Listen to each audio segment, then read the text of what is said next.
Looks like I'm having some phone issues. I think, quite honestly, I think it's an electrical thing because I had issues yesterday with all of my computers and stuff trying to get some business done. And I was like, what is happening? Anyway, space weather. All right. So today I want to talk about intellectual property. That's what IP stands for.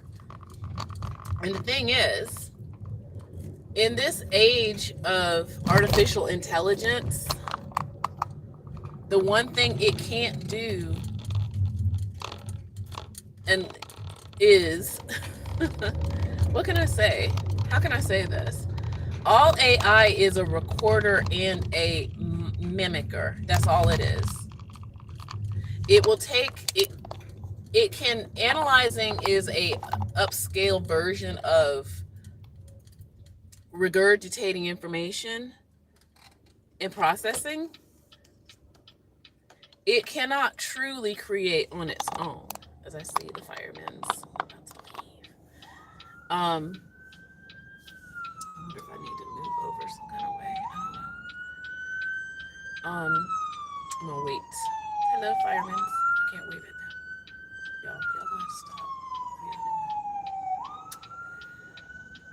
Okay. All right. So, intellectual property is nothing like a human mind. Okay.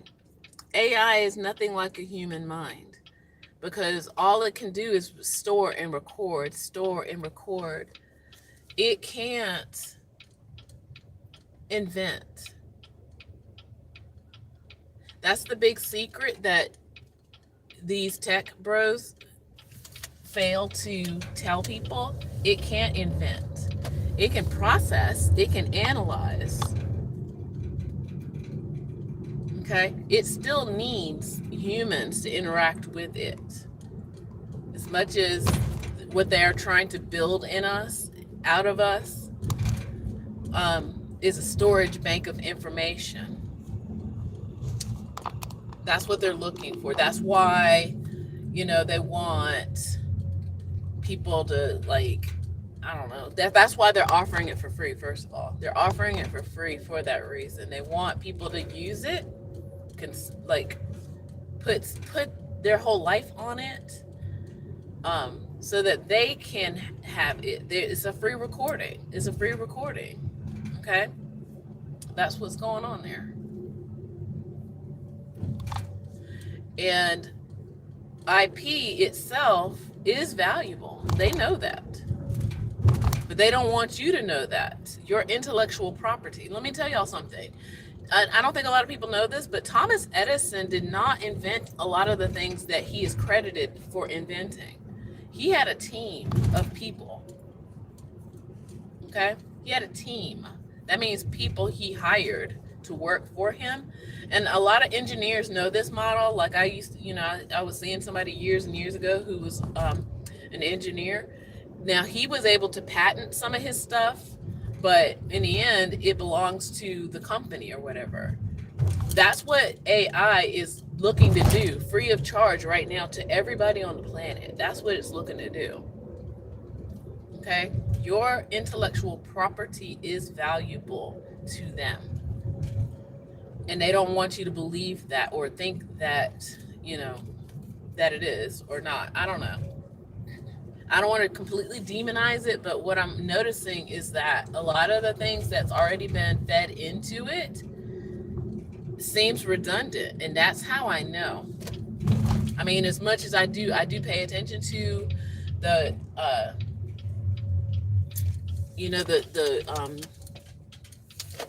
the new developments in artificial intelligence and what people are able to do now with it or not be able to do with it. But there is already this certain look. Like I think it started early on with Midjourney. So let's just take the Midjourney example. So remember when everybody was doing Midjourney and they were doing the pictures and they all started looking the same? Yeah, that's what I'm talking about. So a lot of the ChatGPT, OpenAI stuff is all starting to look the same too now. Even though that they try to branch out into different styles of art. Now I'm talking about art right now. Different styles of art. Um, it still has a look. It still has a certain look to it. I'm also going to go a step further because I'm a writer. I can pick up on patterns of writing that look or sound the same. I've been trying to tell people this. Like, one of the things is the moment that I hear somebody says game changer in some form or fashion, they took it from OpenAI. They took it, like, that's the one thing it keeps saying over and over and over again, to the point where now humans are now saying it. It's a game changer. It's a game changer. I'm like, dude, y'all stop with the, like, do you know the dictionary has so many other words other than game changer, like revolutionary.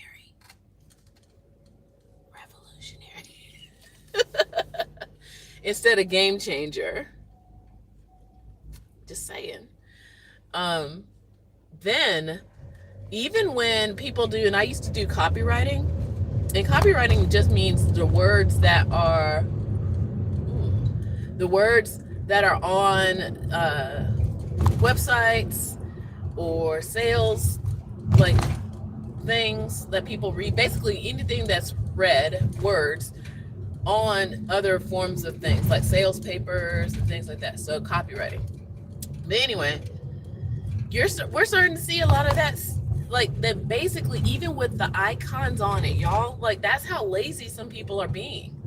The icons for OpenAI are obvious, and people are still using them in copywriting, on websites. I was like, in newsletters. Like, are y'all not? I mean, come on now. We could do a little bit better than that, I think.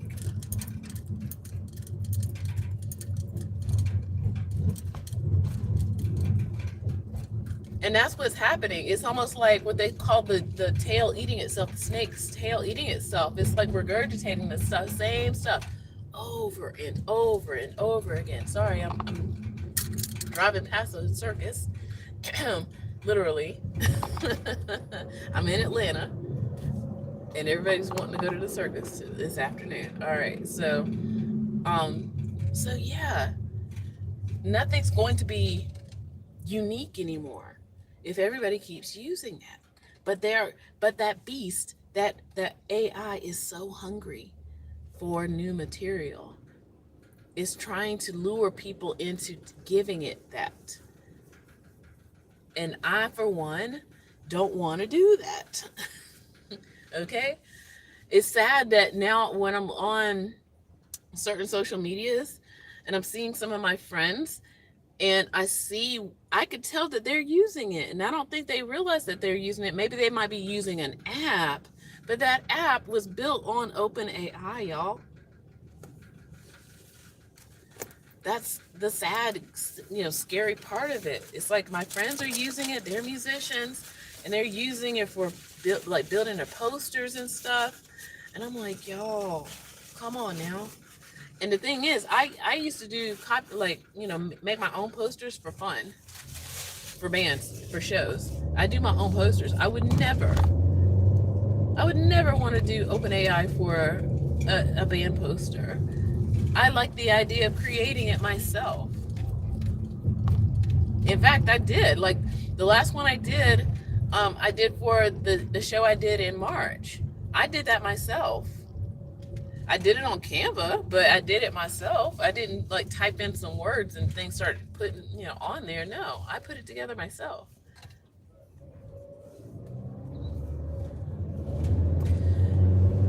And I fear that when people talk about loss of jobs,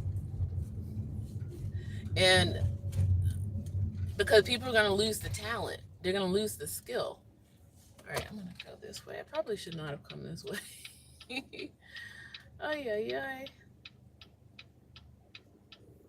See, the roads are different in the summer, or in the daytime, when it's like, see, I am going the route I usually would go for work, but I usually get to work at 7 in the morning, and I'm used to like no traffic. So now I'm like, I was like, why are these people out here?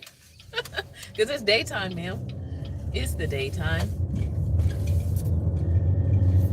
Ay. So yeah, it's like I feel like people are gonna lose the skill or lose.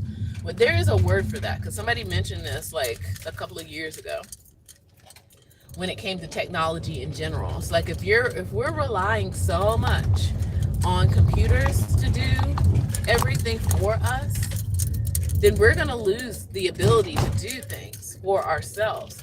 What if, and this is something I did like get upset about this school year because I teach second graders and I teach them how to read a clock, an analog clock. You know that there's some clocks out there that don't run on electricity, right?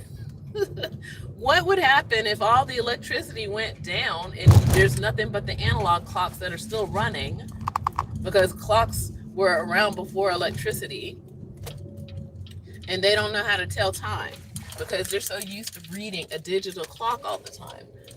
Do you see what I'm saying? And there's some adults that cannot read an analog clock. They don't even know what I'm talking about. Stuff like that. That is sad. And then of course there's the other example of cursive writing. It's like, oh yeah. I'm scared. So scared of all those things. But I'm doing my part in elementary school. I don't know what's gonna happen. I'll teach the children how to read an analog clock. And it's like, I mean, they even put one up, like a digital one in my classroom. I was like, I feel like next year I want to just cover it up. Like I have, that's me just being petty now. So cover up the clock so they can learn how to read an analog clock. I mean, come on, y'all. Simple stuff like that. But they want so badly your image, your voice, your thoughts. They want all of it so that they can recreate it artificially. It's like, y'all, that's the one thing that these AI things cannot do. They cannot like create on itself, by itself. It can analyze, it can synthesize, it can organize. That's basically what analyzing is. It can organize information, but it cannot create on its own. And I'm thinking on Bloom's taxonomy right now. So it can't create on its own.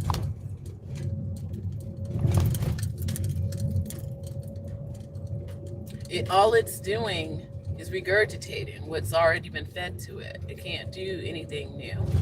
So what are we going to do? Because there's also the fact that even if there's some folks, and a lot of people, quite honestly, that are understanding what I'm saying, and it's almost like we can't even put our own original stuff out into the world because there are people who are pirating our stuff now. Okay? And that's what I'm afraid of because I'm now seeing a lot of like visual artists and musicians and people like people like pretending to be other people and starting up like accounts on social media and stuff like this. It's getting wild out here, y'all. So it's like I'm so worried because they know the value of it. That's the thing. The only people who, I won't say the only people, it's like the artist, the creator themselves, they're the last one to realize how valuable their stuff is.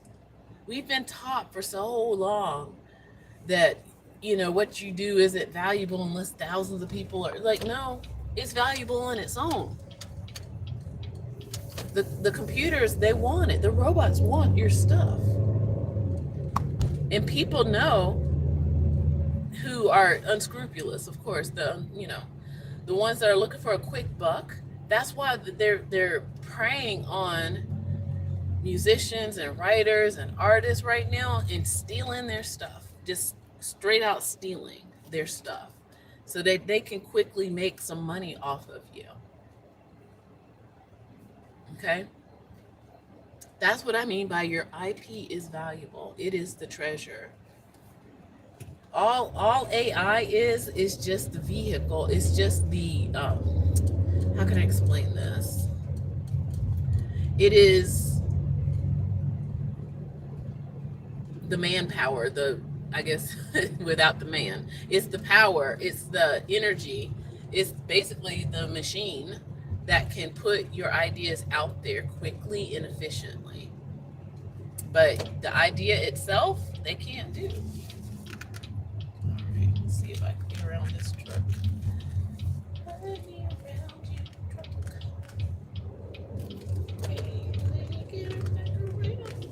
Okay, so yeah, so that's what AI is. It is the um, deliverer of information. It really can't create on its own. It needs source material.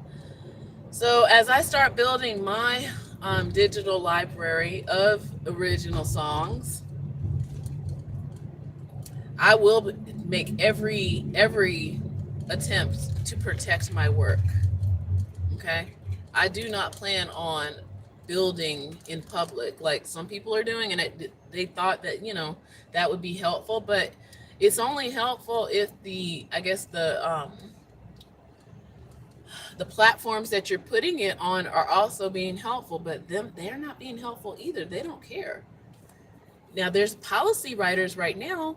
I'm starting to get on top of that. There's policy writers that are trying to update laws, copyright laws,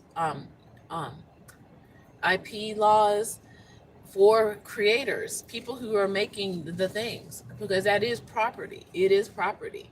Gone are the days are Thomas Edison, basically paying people to come up with stuff and then he slaps his name on it. Gone are the days where, let's just say it, a lot of inventions came from not all Black people, but a lot of enslaved people, where again, somebody else slapped their name on it and took all the credit for it and all the money from it. I mean, we can go on and on and on with example after example in the United States alone. I mean, seriously. Like, seriously, even right now, the last thing I think I talked about on this channel was about the young lady who invented these hair clips for Black people's hair, because our hair is different. And some Caucasian person took the idea and tried to copyright it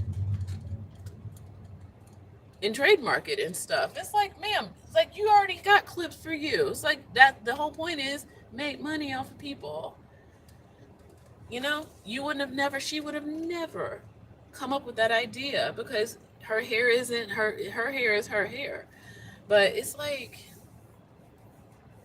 that's where we are right now. People are just stealing outright, because, and even now with makeup right now, a process, because let me go back to my engineer X.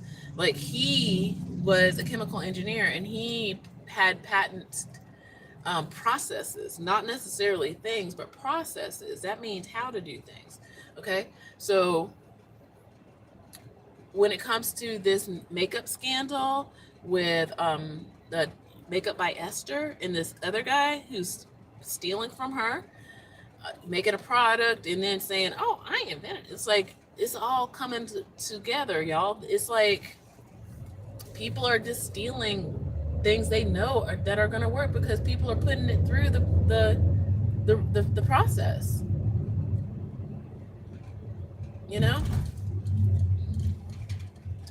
And so I'm going to leave y'all with that. So, I mean, I have things that I have in my brain. I have ideas, so many ideas, but I don't want to build in public like most people are doing right now. It's too risky. It's sad. I'm going to talk about it. What I am going to talk about is how to protect myself. And if there's anybody out there that needs to hear this, you need to be on top of it too. Like, when I was teaching music to middle school kids, they started hipping me on how people were stealing from Instagram, like stealing their work from Instagram. Middle school kids. Y'all, seriously, everybody who creates something needs to have this basic information about your intellectual property. It is valuable. Okay, and you need to find ways to protect yourself. Okay, All right, so I'm gonna go because I definitely chose the wrong route to get to my destination today. Thought I was being cute. I was like, oof, it's Saturday in Atlanta, and I'm just sitting here. All right, so I'm gonna be gone. Take care. Bye. Like and subscribe